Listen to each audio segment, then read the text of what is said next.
Hello. Please hit like button and subscribe my channel. Also press bell icon for future video notifications. Thanks.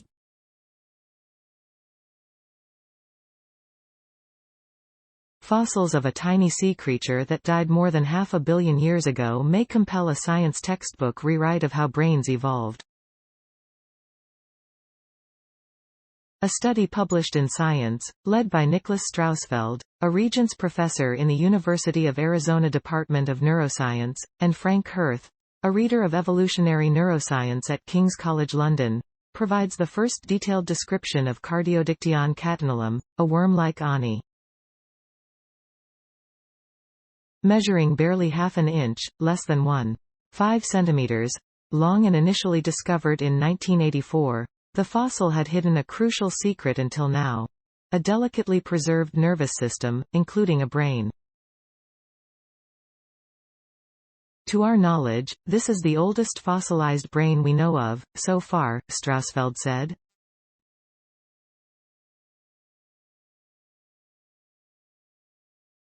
Cardiodictyon belonged to an extinct group of animals known as armored lobopodians, which were abundant early during a period known as the Cambrian, when virtually all major animal lineages appeared over an extremely short time between 540 million and 500 million years ago.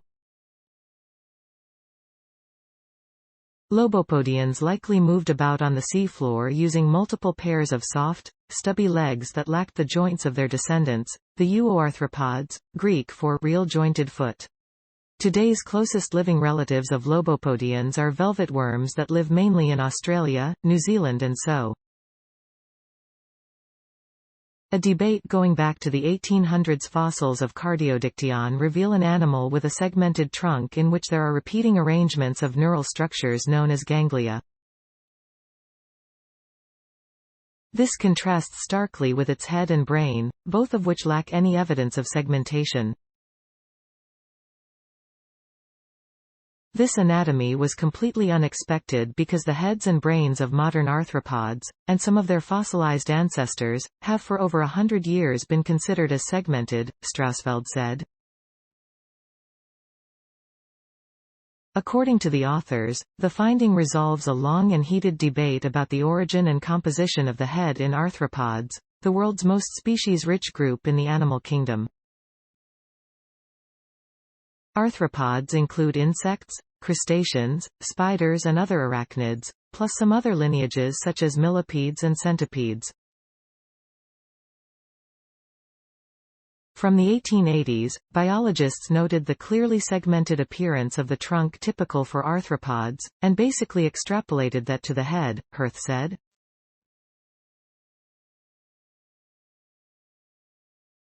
That is how the field arrived at supposing the head as an anterior extension of a segmented trunk.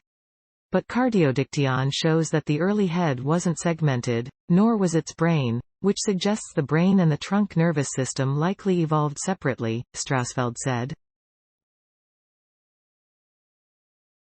Brains do fossilize. Cardiodictyon was part of the Chengjiang fauna, a famous deposit of fossils in the Yunnan province discovered by paleontologist Shangwang Hu.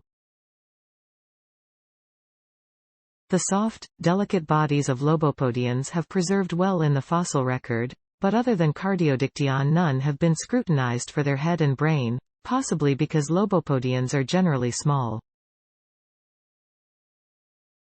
The most prominent parts of Cardiodictyon were a series of triangular, saddle-shaped structures that defined each segment and served as attachment points for pairs of legs.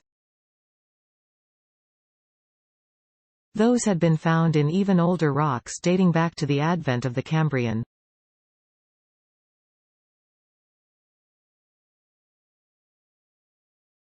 That tells us that armored lobopodians might have been the earliest arthropods, Strausfeld said, predating even trilobites, an iconic and diverse group of marine arthropods that went extinct around 250 million years ago.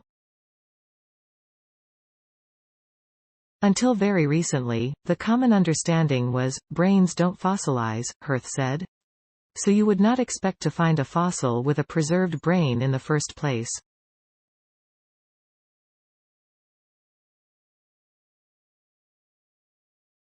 and, second, this animal is so small you would not even dare to look at it in hopes of finding a brain. However, work over the last 10 years, much of it done by Strausfeld, has identified several cases of preserved brains in a variety of fossilized arthropods. Thanks for watching. Please subscribe my channel for more videos.